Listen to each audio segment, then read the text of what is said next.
Hello aspirants, welcome back to our channel. నిన్న previous వీడియోలో మనం హిమాలయ నదీ వ్యవస్థలోని సింధు నది గురించి తెలుసుకుందాం. ఈ వీడియోలో బ్రహ్మపుత్ర నది అండ్ గంగా నదుల గురించి తెలుసుకుందాం. ఫస్ట్ వచ్చేసి బ్రహ్మపుత్ర నది. ఈ నది టిబెట్లోని కైలాస కొండల్లోని చమయండం అనే హిమని నదం దగ్గర పుడుతుంది. ఈ నది మొత్తం పొడవు వచ్చేసి 2900 కిలోమీటర్లు. భారతదేశంలో దీని యొక్క పొడవు 880 కిలోమీటర్లు. దీని ఉపనదుల విషయానికి వస్తే మానస్, దిబంగ్, దిబ్రూ, దిక్కు, లోహిత్, బరక్, బరాలి, చెమంగ్, ధన్సిరి, బేల్సిరి, సుబాన్సిరి, కపిలి, తీస్తా, గంగాధర, పంగ్లాదియా మరియు సంకోష్. సో ఫ్రెండ్స్, ఇన్ని నదులు ఉన్నాయని చెప్పి కన్ఫ్యూజ్ అవ్వకండి. నేను మొన్న ప్రీవియస్ వీడియోలో ఇవి ఎలా గుర్తుపెట్టుకోవాలో కోడ్తో సహా ఒక వీడియో చేశాను. ఒకసారి ఆ వీడియో చూడండి. బ్రహ్మపుత్ర నది తన జన్మస్థలం నుండి సింధు నదికి వ్యతిరేక దిశలో అంటే తూర్పు దిశగా ప్రవహిస్తుంది. ఏంటి ఫ్రెండ్స్, ఒకసారి మ్యాప్లో చూద్దామా? అయితే సింధు నది టిబెట్లోని మానస సరోవరం దగ్గర పుట్టి ఇలా లడఖ్లో ఎంటర్ అవుతుంది. అయితే బ్రహ్మపుత్ర నది దీనికి వ్యతిరేక దిశలో ఇక్కడే పుడుతుంది ఫ్రెండ్స్. టిబెట్లో చమయండంగ్ దగ్గర పుట్టి ఇది ఇలా అరుణాచల్ ప్రదేశ్లో ఎంటర్ అవుతుంది. దీనికి వ్యతిరేక దిశలో ఇది ఎంటర్ అవుతుంది ఫ్రెండ్స్. ఇది ఇలా వెళ్తే ఇది ఇలా పోతుంది. సో ఏంటి ఫ్రెండ్స్, ఇది సింధు నది, ఇది బ్రహ్మపుత్ర నది.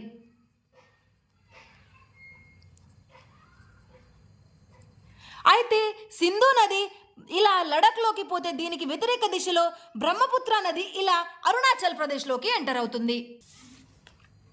ఈ నది అరుణాచల్ ప్రదేశ్లోని నామ్చా బార్వా పర్వతాల వద్ద యు ఆకారంలో తిరిగి జీజోలా అనే ప్రాంతం నుంచి అరుణాచల్ ప్రదేశ్లోకి ఎంటర్ అవుతుంది. చెప్పాను కదా ఫ్రెండ్స్, సింధు నదికి వ్యతిరేక దిశలో అరుణాచల్ ప్రదేశ్లో ఎంటర్ అవుతుంది. ఒకసారి మ్యాప్లో చూద్దామా ఫ్రెండ్స్? అయితే బ్రహ్మపుత్ర నది ఇలా వస్తూ ఇలా అరుణాచల్ ప్రదేశ్లో ఎంటర్ అయినప్పుడు ఇక్కడ యు ఆకారం కనిపిస్తుంది చూడండి ఫ్రెండ్స్. సో బ్రహ్మపుత్ర నది అరుణాచల్ ప్రదేశ్ నుంచి అస్సాంలోకి ఇలా ఎంటర్ అవుతుంది. అయితే ఫ్రెండ్స్, ఇక్కడ బ్రహ్మపుత్ర నది వల్ల అస్సాంలో చాలా వరదలు ఏర్పడతాయి. దానివల్ల బ్రహ్మపుత్ర నదిని అస్సాం దుఃఖదాయిని అంటారు. అరుణాచల్ ప్రదేశ్లోని ఈ నదిని దిహాంగ్ నది అని అంటుంటారు. ఆ తరువాత అస్సాంలోకి వెళ్ళేటప్పుడు సాదియా వద్ద దిబాంగ్, లోహిత్ అనే 2 నదులను కలుపుకొని మళ్ళీ బ్రహ్మపుత్రగా పిలువబడుతుంది. ఏంటి ఫ్రెండ్స్, ఈ 2 పాయింట్లు అర్థమయ్యాయా? నేను ఒకసారి మ్యాప్లో చూపిస్తాను చూడండి. అయితే బ్రహ్మపుత్ర నది ఇలా అరుణాచల్ ప్రదేశ్లోకి ఎంటర్ అయ్యాక దీనిని దిహాంగ్ నది అని పిలుస్తారు. అయితే ఇది అస్సాంలోకి ఎంటర్ అయ్యాక దిబాంగ్ నది, లోహిత్ నది కలయిక వల్ల మళ్ళీ దీనిని బ్రహ్మపుత్ర నది అని పిలుస్తారు. సో ఏంటి ఫ్రెండ్స్, మళ్ళీ చెప్తాను చూడండి. బ్రహ్మపుత్ర నదిని అరుణాచల్ ప్రదేశ్లో దిహాంగ్ నది అని పిలుస్తారు. అయితే అస్సాంలో దిబాంగ్ నది, లోహిత్ నది 2 నదుల కలయిక వల్ల దీనిని మళ్ళీ బ్రహ్మపుత్ర నదిగానే పిలువబడుతుంది. సో ఏంటి ఫ్రెండ్స్, అరుణాచల్ ప్రదేశ్లోని ఈ నదిని అంటే బ్రహ్మపుత్ర నదిని దిహాంగ్ నది అని పిలుస్తారు. ఆ తరువాత అస్సాంలోకి వెళ్ళేటప్పుడు సాదియా వద్ద దిబాంగ్ నది, లోహిత్ నది అనే 2 నదుల కలయిక వల్ల మళ్ళీ దీనిని బ్రహ్మపుత్రగా పిలువబడుతుంది. ఆ తరువాత బంగ్లాదేశ్లో జమునా నదిగా ప్రవేశిస్తుంది. ఏంటి ఫ్రెండ్స్, మ్యాప్లో చూపియనా? అయితే ఇక్కడి నుంచి డైరెక్ట్గా బంగ్లాదేశ్లో ఎంటర్ అవుతుంది. బంగ్లాదేశ్లో బ్రహ్మపుత్ర నది జమునా నదిగా పిలువబడుతుంది. అర్థమైంది కదా ఫ్రెండ్స్? బంగ్లాదేశ్లో ఎంటర్ అవ్వంగానే బ్రహ్మపుత్ర నదిని జమునా నదిగా పిలుస్తారు. అటు నుంచి పద్మా నది వస్తుంటుంది. అంటే పద్మా నది అంటే గంగా నది ఫ్రెండ్స్. ఇటు నుంచి జమునా నది అంటే బ్రహ్మపుత్ర నది. ఈ 2 నదులు గోలుండో వద్ద బంగ్లాదేశ్లో కలిసిపోయి మేఘనా నదిగా మారిపోతుంది. సో ఫ్రెండ్స్, దీని గురించి నేను మ్యాప్లో క్లియర్గా ఎక్స్ప్లెయిన్ చేస్తాను. కాన్సన్ట్రేట్గా వినండి, లేకపోతే ఇది అర్థం కాదు.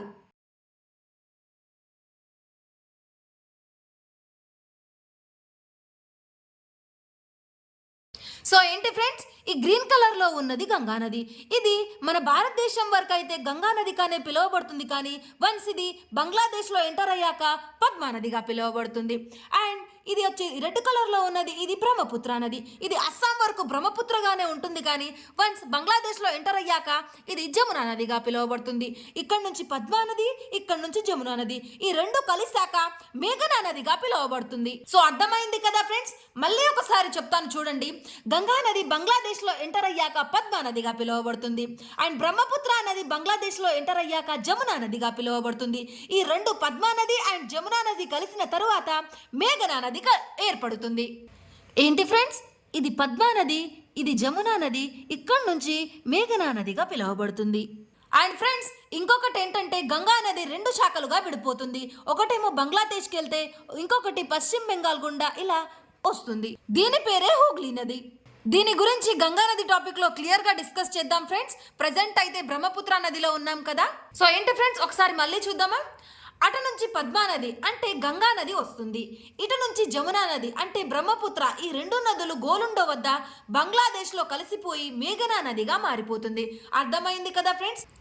ఈ మేఘనా నది బంగ్లాదేశ్లో ప్రవహిస్తూ డాకిన్ షాబాజ్పూర్ దీవుల వద్ద బంగాళాఖాతంలో కలిసిపోతుంది. ఇది హిమాలయాల్లో జన్మించి ప్రవహించే నదుల్లో పొడవైన నది. ఏంటి ఫ్రెండ్స్, ఏంటి బ్రహ్మపుత్ర నది హిమాలయాల్లో జన్మించి ప్రవహించే నదుల్లో పొడవైన నది. బ్రహ్మపుత్ర నదిని అస్సాం దుఃఖదాయిని అండ్ నదుల దుఃఖదాయిని అని అంటారు. చెప్పాను కదా ఫ్రెండ్స్, అస్సాంలో ఎంటర్ అయినప్పుడు వరదలు వస్తాయి.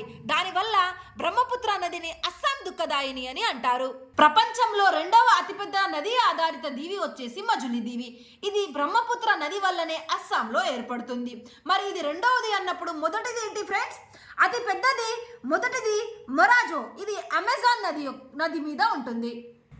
బ్రహ్మపుత్ర నది గల మారు పేర్లు టిబెట్లో స్తాంగ్పో అని పిలుస్తారు, అండ్ చైనాలో యార్లుంగ్ జోంగ్బి జియాంగిన్ అని పిలుస్తారు. అరుణాచల్ ప్రదేశ్లో దిహాంగ్, అస్సాంలో సైదాంగ్ ఎరుపు నది అని, బంగ్లాదేశ్లో జమునా అండ్ మేఘనాగా పిలువబడుతుంది. బ్రహ్మపుత్ర నది ప్రవహించే దేశాలు చైనా, ఇండియా అండ్ బంగ్లాదేశ్. చెప్పాను కదా ఫ్రెండ్స్, మొదటగా చైనాలో పుట్టి సింధు నదికి ఆపోజిట్గా ఇలా మన ఇండియాలోకి అరుణాచల్ ప్రదేశ్లో ఎంటర్ అయ్యి తర్వాత బంగ్లాదేశ్లోకి పోతుంది. బ్రహ్మపుత్ర నది యొక్క ఉపనదులు మొదటిగా తీస్తా నది. ఈ నది టిబెట్లోని చితాము సరస్సు వద్ద ప్రారంభమయ్యి సిక్కిం, పశ్చిమ బెంగాల్ గుండా ప్రవహిస్తూ బంగ్లాదేశ్లో బ్రహ్మపుత్ర నదిలో కలుస్తుంది. ఈ నది యొక్క పొడవు 414 కిలోమీటర్లు. ఈ తీస్తా నదికి కూడా ఉపనదులు ఉంటాయి. అవి రాంగ్పో, సేవక్, రంగిత్. అయితే ఇది 1787 కంటే ముందు గంగా నది యొక్క ఉపనది. 1787లో భూకంపాల కారణంగా ఈ నది తన ప్రవాహ దిశను మార్చుకొని గంగా నదిని వదిలి బ్రహ్మపుత్ర నదిలో కలుస్తుంది. సో ఫ్రెండ్స్, ఇది చాలా ఇంపార్టెంట్ బిట్, చాలా సార్లు ఎగ్జామ్లో కూడా వచ్చింది. అయితే భూకంపాల కారణంగా తన ప్రవాహ దిశను మార్చుకున్న నది ఏది అని అంటారు. తీస్తా నది. అదొకసారి చూసుకోండి ఫ్రెండ్స్. సో ఏంటి ఫ్రెండ్స్, ఓవరాల్గా తీస్తా నది గురించి చూద్దామా.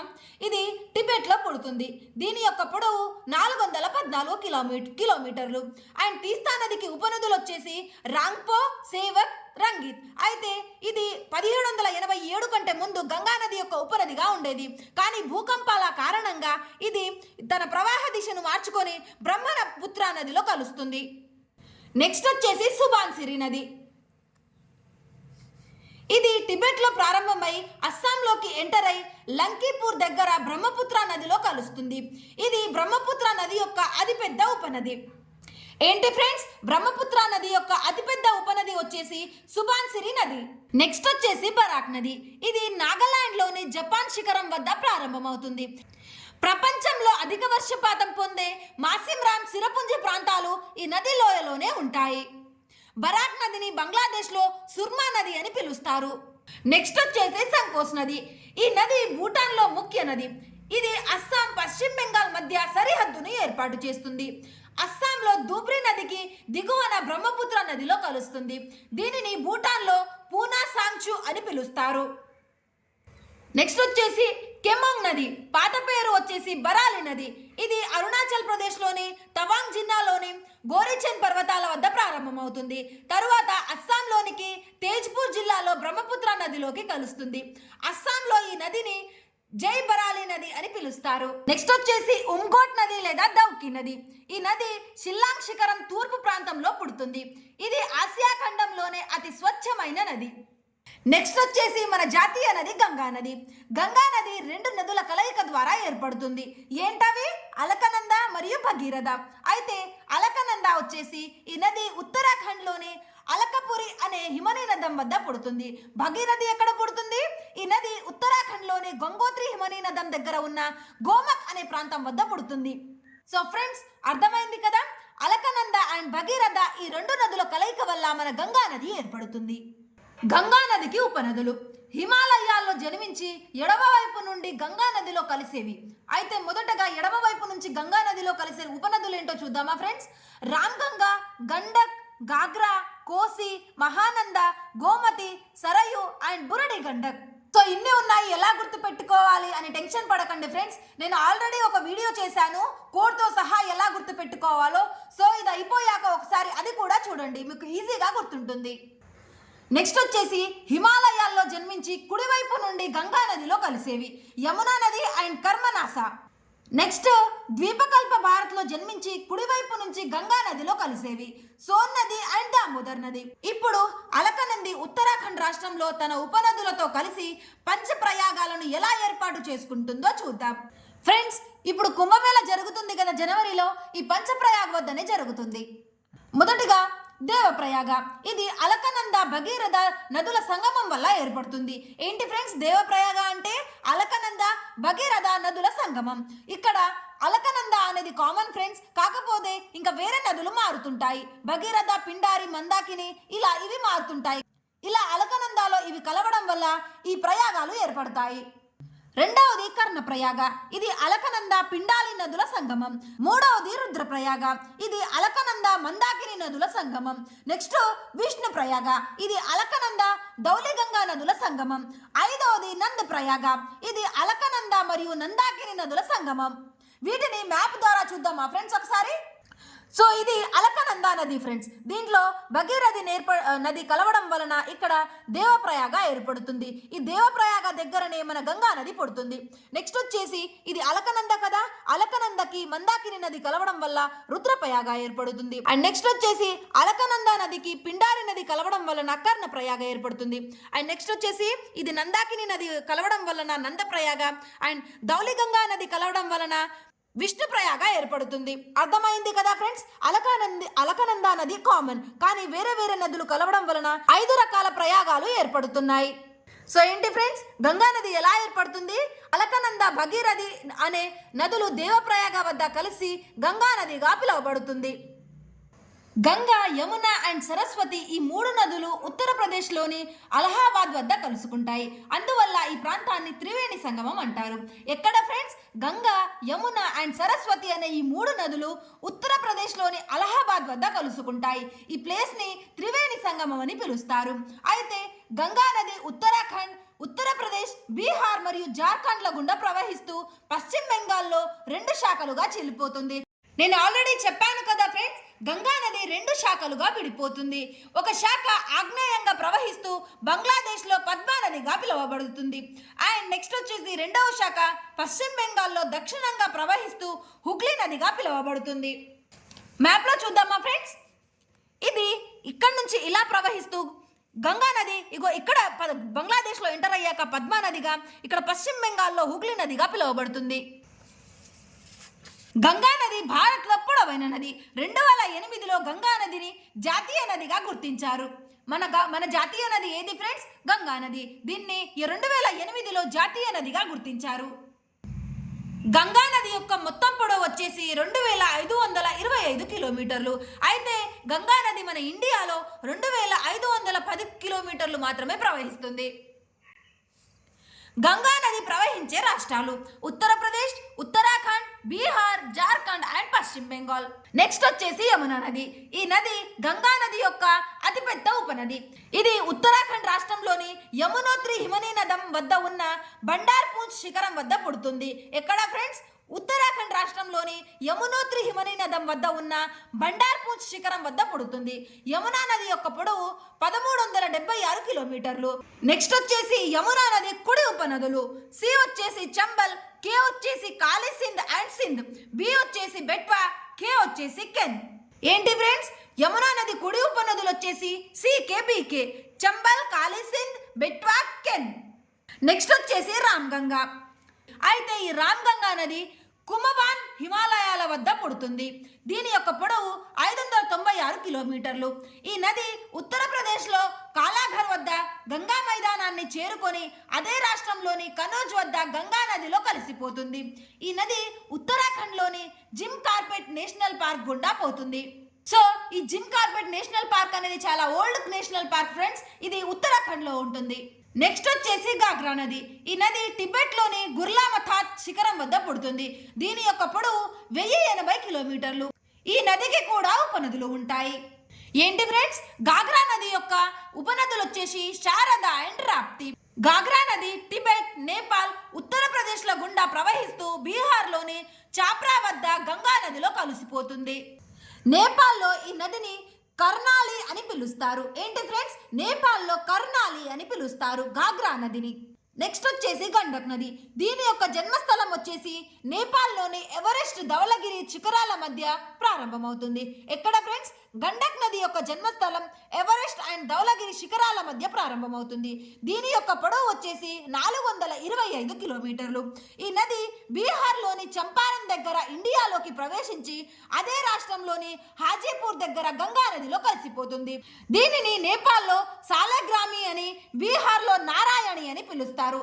ఏంటి ఫ్రెండ్స్? నేపాల్లో వచ్చేసి సాలెగ్రామి అండ్ బీహార్లో వచ్చేసి నారాయణి నది అని గండక్ నదిని పిలుస్తారు. నెక్స్ట్ వచ్చేసి కోసి నది. ఈ నది నేపాల్, సిక్కిం, టిబెట్ల సరిహద్దు ప్రాంతాల్లో పుడుతుంది. కోసి నది యొక్క పొడవు 730 కిలోమీటర్లు. ఈ కోసి నదిని బీహార్ దుఃఖదాయిని అని పిలుస్తారు. అయితే అప్పుడు చెప్పాను కదా ఫ్రెండ్స్ మ్యాప్లో, అస్సాం దుఃఖదాయిని అని బ్రహ్మపుత్ర నదిని పిలుస్తారు అండ్ బెంగాల్ దుఃఖదాయిని అని దామోదర్ నదిని పిలుస్తారు. ఇవి చాలా ఇంపార్టెంట్ ఫ్రెండ్స్. వీటిని గుర్తుపెట్టుకోండి. ఎగ్జామ్ పాయింట్ ఆఫ్ వ్యూలో ఎలా అడుగుతారంటే బీహార్ దుఃఖదాయిని అని ఏ నదిని పిలుస్తారు అండ్ అస్సాం దుఃఖదాయిని అని ఏ నదిని పిలుస్తారు అండ్ లేకపోతే జతపరచడం ఇలాంటివి అడగొచ్చు. అండ్ నెక్స్ట్ వచ్చేసి శారదా నది. ఫ్రెండ్స్ శారదా నది గాగ్రా నది యొక్క ఉపనది. ఇందాక చెప్పాను కదా ఫ్రెండ్స్, 2 ఉపనదులు ఉంటాయి గాగ్రా నదికి. ఒకటి శారదా నది అండ్ ఇంకొకటి రాప్తా నది. అయితే ఇది ఉత్తరాఖండ్ రాష్ట్రంలోని మిల్లం గ్లేషియర్ వద్ద ప్రారంభమై నేపాల్, భారత్ సరిహద్దు గుండా ప్రవహిస్తూ ఉత్తరప్రదేశ్లోని బారాబంకీ వద్ద గాగ్రా నదిలో కలుస్తుంది. ఈ నదిపైనే పంచేశ్వర్ డ్యామ్ 1995లో కట్టారు ఫ్రెండ్స్. అయితే పంచేశ్వర్ డ్యామ్ దీనిపైనే ఉంటుంది. ఇది ఇండియా, నేపాల్ ఉమ్మడి ప్రాజెక్టు. ఉత్తర భారతదేశంలో పొడవైన కాలువల్లో ఒకటైన శారదా కాలువ ఈ నదిపైనే ఉంటుంది. ఏ నది పైన ఫ్రెండ్స్? శారదా నది పైన శారదా కాలువ ఉంటుంది. అండ్ ఉత్తర భారతదేశంలో పొడవైన కాలువ ఏది ఫ్రెండ్స్? శారదా కాలువ. రామ్గంగా, గోమతి నదుల మధ్య గల సారవంతమైన ప్రాంతాన్ని రోహిల్ఖండ్ మైదానం అంటారు. అయితే గోమతి, గంగాల మధ్య గల సారవంతమైన ప్రాంతాన్ని అవధ్ మైదానం అంటారు. గండక్ అండ్ ఓల్డ్ గండక్ మధ్య గల ప్రాంతాన్ని సరన్ మైదానం అంటారు. ఓల్డ్ గండక్ అండ్ కోసిల మధ్య గల ప్రాంతాన్ని మిథిలా మైదానం అంటారు. సో ఇది ఫ్రెండ్స్ బ్రహ్మపుత్ర అండ్ గంగా నది గురించి. వీడియో నచ్చితే లైక్ చేసి ఇలాంటి ఇన్ఫర్మేటివ్ వీడియోస్ కోసం మన ఛానల్ని సబ్స్క్రైబ్ చేసుకోండి. మీ ప్రిపరేషన్కి యూజ్ అవుతుంది.